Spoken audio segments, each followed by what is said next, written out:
Here's a question from William Snyder. In your opinion, what are the long-term political conditions in relation to expats in the countries of Panama, Ecuador, Belize, Costa Rica, Guatemala, and Mexico? This is a good question.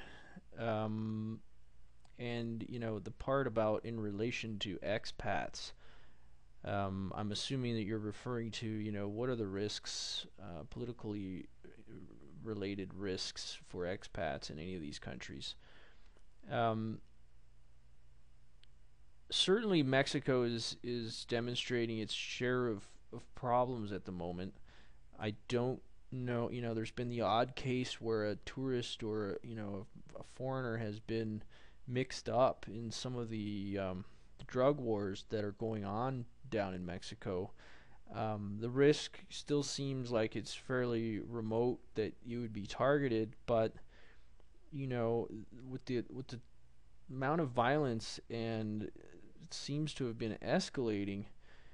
Unfortunately, I really like Mexico, but you can't overlook, the brazen attacks that the drug-related economy has created, and the Mexican government's inability to stop it. So, could that turn into a civil war? I don't know, but I'd prefer to, it just can't be ignored. Long term, you look at some of these other countries. Costa Rica has, is in a bit of an argument right now with Nicaragua. I would be very surprised if that escalates into anything violent, but Costa Rica has a pretty good,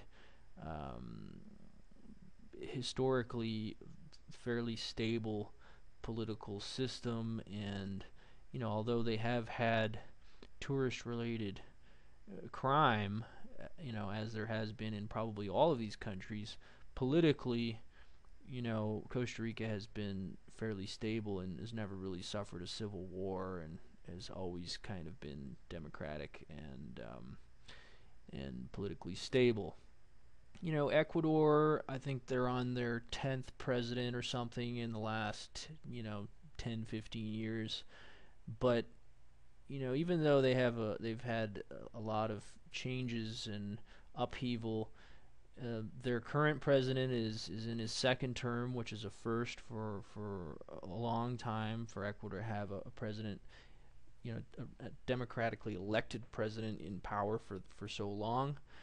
Um, Politically, there's always the contrast between what the relatively poor indigenous people want and what the relatively wealthy and politically connected Spanish descendants want.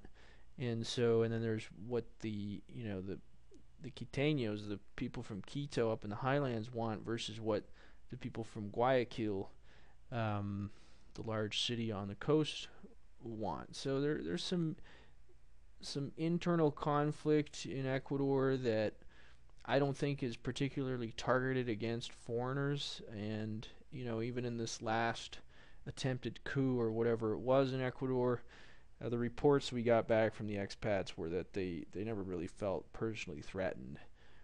Um, Guatemala had, and even southern Mexico, they've had some violence in the past. But that's pretty much going back to the 80s, I think, for Guatemala. Politically, I haven't heard of too many um, relatively any radical decisions being made by politicians out of Guatemala, and I haven't heard of too much in the way of threats towards expats.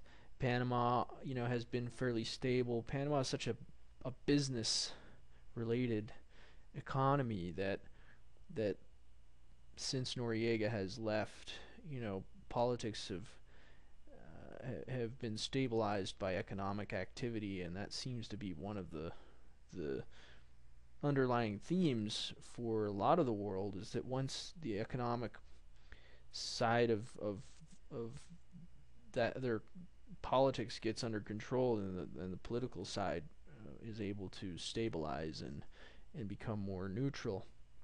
So that's another way to look at these countries and say, as long as they're economically stable, they're more likely to be politically stable and less likely to be put an expat at risk, either themselves or their assets, their property.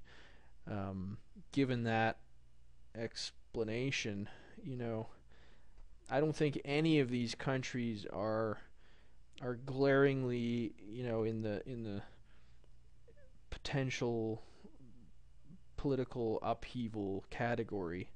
I think, at that said, any one of them could, at any time, see some sort of a movement from one side or another that could, create some temporary havoc. So, I would put these in the category. For the most part, they're almost all in the same category of being mostly, moderately stable, I guess, with the exception of Mexico.